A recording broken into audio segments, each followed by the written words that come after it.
प्रिय विद्यार्थियों, इस वीडियो में हम आपके पाठ्यक्रम जिसमें मुगलों के विरुद्ध संघर्ष राव चंद्रसेन पर चर्चा करेंगे। राव चंद्रसेन द्वारा भाद्राजन का युद्ध जो कि 1571 ईस्वी में लड़ा गया, मुगलों के विरुद्ध, विशेषतः अकबर के विरुद्ध यह युद्ध था, जिसमें राव चंद्रसेन ने अपनी स्वाधीनता को कायम रखने के लिए यह युद्ध लड़ा था। साथ ही इस वीडियो में हम राव चंद्रसेन के जीवन परिचय, उनके राज्यारोहण और उनके राज्यारोहण के बाद मारवाड़ में गृह कलह किस प्रकार फैला पर चर्चा करेंगे और राव चंद्रसेन द्वारा मारवाड़ की गद्दी पर बैठने के बाद किस तरह मुगलों का प्रतिरोध करने की नीतियों पर भी हम चर्चा करेंगे। राव चंद्रसेन का जीवन परिचय। राव चंद्रसेन मालदेव का पुत्र था, जो एक पराक्रमी और महत्वाकांक्षी शासक था। डॉक्टर ओझा ने लिखा है, राव चंद्रसेन का जन्म 1541 ईस्वी में हुआ, जो कि मालदेव के तीसरे पुत्र थे। 7 नवंबर 1562 ईस्वी को मारवाड़ के शासक मालदेव की मृत्यु के बाद जोधपुर में उत्तराधिकार के प्रश्न को लेकर विवाद छिड़ गया। मालदेव ने अपने बड़े पुत्र राम से नाराज होकर उसे राज्य से निर्वासित कर दिया, जिस पर वह केलवा अर्थात मेवाड़ में जाकर रहने लगा। राम के छोटे भाई उदय सिंह से भी झाली रानी स्वरूप दे नाराज हो गई, जिससे उसे भी राज्याधिकार से वंचित रखा गया और उसे फलोदी की जागीर दे दी गई। अतः रानी स्वरूप दे के कहने पर मालदेव ने अपने तीसरे पुत्र राव चंद्रसेन को अपना उत्तराधिकारी घोषित किया। जोधपुर राज्य की ख्याति से पता चलता है कि राव चंद्रसेन 31 दिसंबर 1562 ईस्वी को मारवाड़ की गद्दी पर बैठा था। राव चंद्रसेन को गद्दी पर बैठते ही अपने भाइयों और अनेक सरदारों के विरोध का सामना करना पड़ा। वे राव चंद्रसेन को मारवाड़ की गद्दी पर बिठाए जाने के विरोधी थे। उन्होंने चंद्रसेन के विरुद्ध विद्रोह कर दिया। सबसे बड़े भाई राम ने सोजत के आसपास लूटमार शुरू कर दी। इसी समय रायमल दुनाडे में उपद्रव करने लगा। उदय सिंह ने गंगाणी के आसपास लूटमार आरंभ कर दी। चंद्रसेन ने उदय सिंह पर आक्रमण कर दिया। लोहावट नामक स्थान पर दोनों पक्षों में घमासान युद्ध हुआ, जिसमें चंद्रसेन की विजय हुई और उदय सिंह घायल होकर भाग निकला तथा उसके अनेक योद्धा भी मारे गए। इस प्रकार हम कह सकते हैं कि राव चंद्रसेन ने उदय सिंह को पराजित कर गद्दी पर अपना अधिकार पूरी तरह से जमा लिया था। साथ ही हम ये भी देखते हैं कि सोजत और पाली पर राम का अधिकार स्तंभ हो गया था, जो भी राव चंद्रसेन के लिए एक परेशानी थी। राम एक महत्वाकांक्षी व्यक्ति था। वह अजमेर के मुगल सूबेदार हुसैन कुली बेग के पास सहायता करने या फिर सहायता प्राप्त करने के लिए पहुंचा।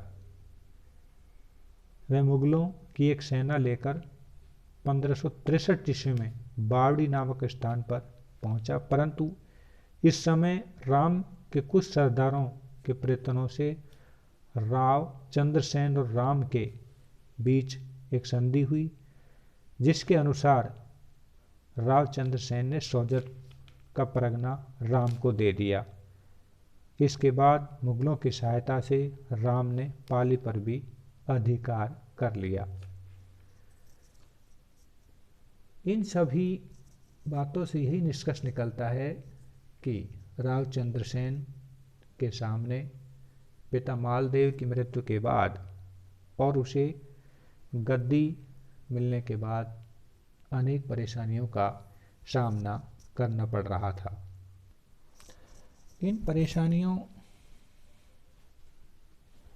के बाद उसे मुगलों से संघर्ष करना पड़ा और ये संघर्ष राव चंद्रसेन के लिए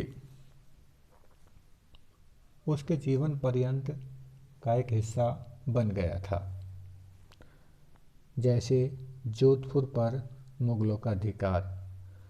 राम मुगलों की सहायता से मारवाड़ का शासक बनना चाहता था। 1564 ईस्वी में वह अकबर के दरबार में पहुंचा और उसने मुगल सम्राट अकबर की अधीनता स्वीकार कर ली, के साथ ही शाही सहायता की प्रार्थना की। अकबर ने राम की प्रार्थना स्वीकार कर ली और हुसैन कुली खां के नेतृत्व में एक शाही सेना जोधपुर पर आक्रमण करने के लिए भेज दी। हुआ भी यही कि मई 1564 ईस्वी में मुगल सेना ने जोधपुर के दुर्ग पर आक्रमण कर किले को घेर लिया। किले का घेरा काफी लंबे समय तक चलता रहा, परंतु जब राजपूतों पर मुगलों का दबाव बढ़ने लगा तथा किले में रसद की अत्यधिक कमी हो गई, तो चंद्रसेन अपने कुछ सरदारों के साथ किला छोड़कर भादरा जून की ओर चला गया। इस प्रकार हम देखते हैं कि 1564 ईस्वी में जोधपुर पर मुगलों का अधिकार हो जाता है। जोधपुर के हाथ से निकल जाने के पश्चात राव चंद्रसेन की आर्थिक स्थिति शोचनीय हो गई। फिर भी उसने धैर्य और साहस से काम लिया और अपने पूर्वजों के द्वारा संचित रत्नों तथा आभूषणों को बेचकर अपना तथा अपने साथियों का खर्च चलाने लगा और उसने मुगलों का विरोध अभी भी जारी रखा।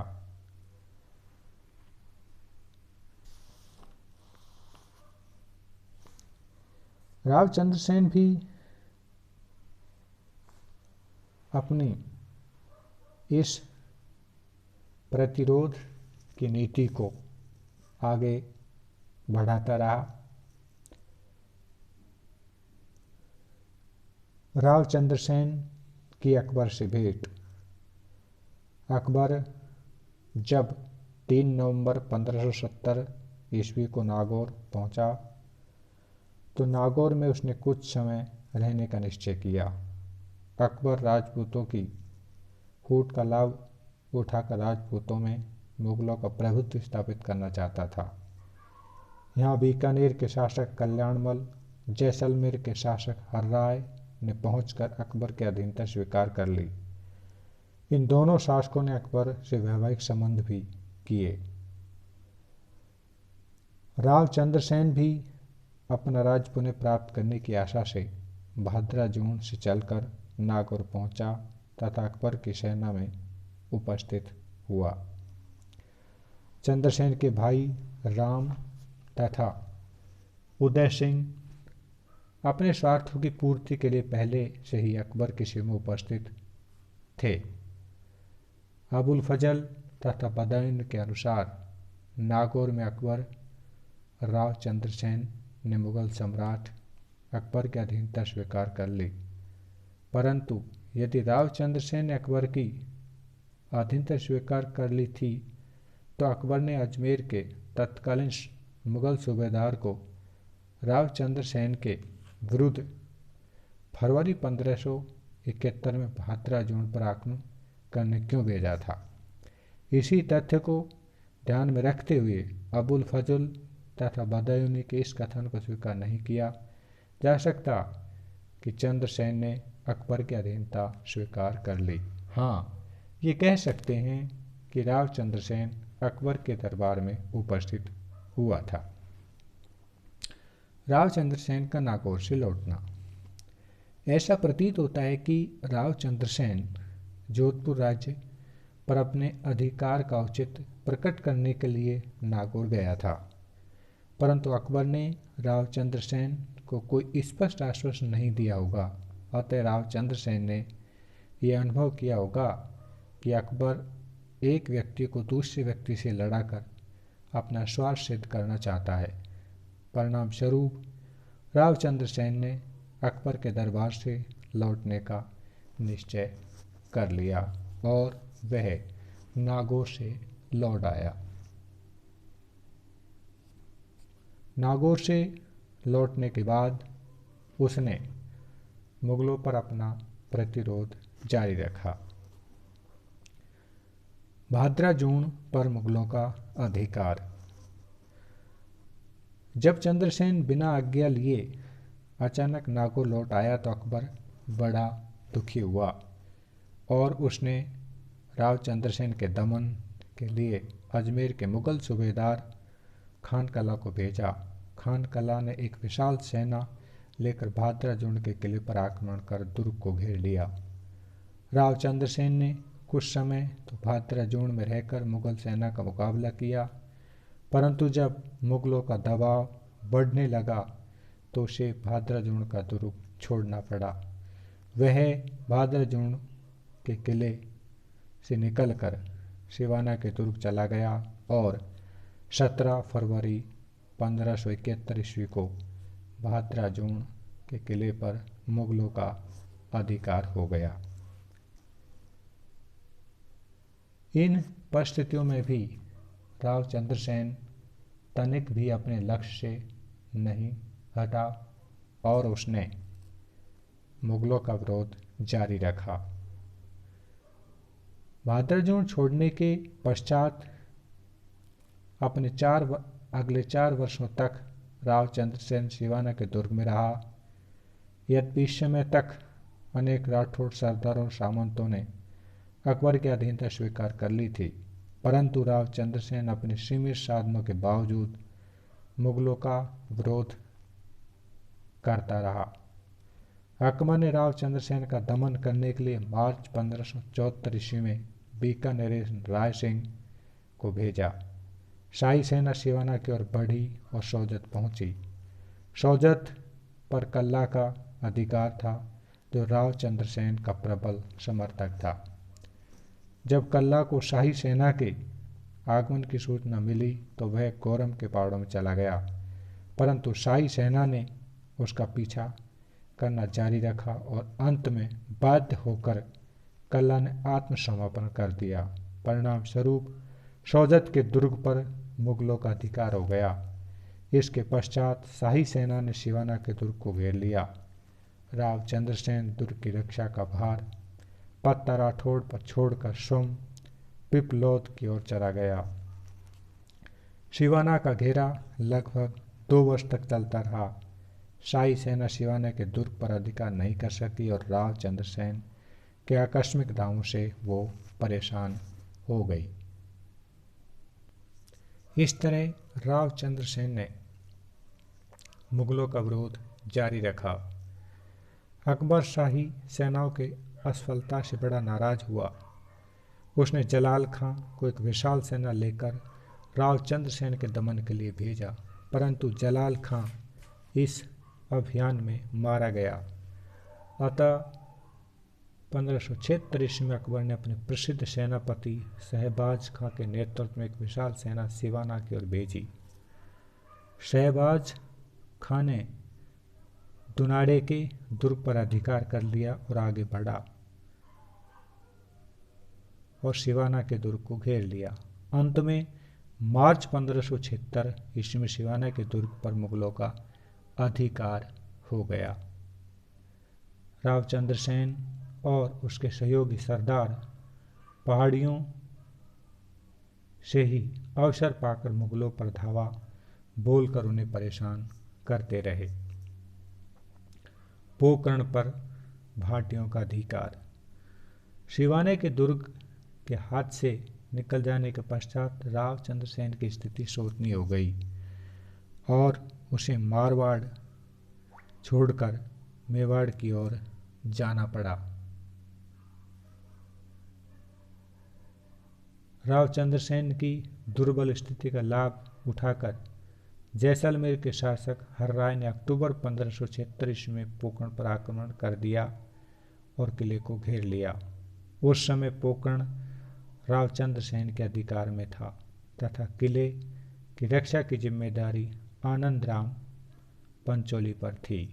उसने शत्रुदल के किले पर अधिकार करने के सभी प्रयास विफल कर दिए। अंत में दोनों पक्षों में एक संधि हो गई जिसके अनुसार यह निश्चय किया गया कि पोकरण का दुर्ग राव हर्राय को सौंप दिया जाए तथा इसके बदले में रावल हर्राय 1 लाख लगभग 12,500 रुपये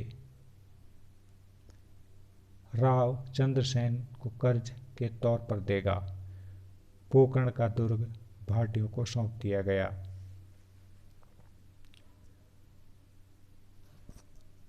राव चंद्रसेन का निर्वासित जीवन तथा पुण्य मेवाड़ आगमन। सिवाना पर मुगलों का अधिकार हो जाने के पश्चात राव चंद्रसेन मेवाड़ की ओर चला गया और वहां बुढ़ाडी नामक गांव में रहने लगा। यहाँ से वे सिरोही की ओर गया और सिरोही राज्य में लगभग 1.5 वर्ष रहा।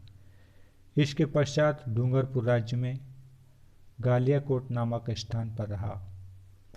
मुगलों द्वारा पीछा किए जाने पर वह डूंगरपुर को छोड़कर बांसवाड़ा की ओर चला गया। कुछ समय बाद वह बांसवाड़ा से अजमेर की ओर गया और मुगल क्षेत्रों में लूट मार करता रहा।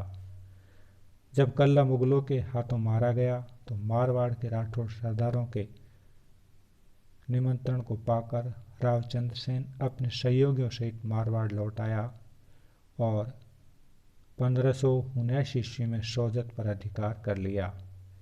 अतः 1580 ईस्वी में अकबर ने चंद्रसेन के दमन के लिए एक विशाल मुगल सेना भेजी। शाही सेना के आगमन की सूचना मिलने पर राव चंद्रसेन सारण की पहाड़ियों में चला गया। सारण की पहाड़ियों में रहते हुए अचानक 11 जनवरी 1581 ईस्वी को सचिया नामक स्थान पर राव चंद्रसेन का देहांत हो गया। इस तरह एक स्वामी एक शासक और एक स्वाधीनता प्रेमी वीर का अंत हुआ।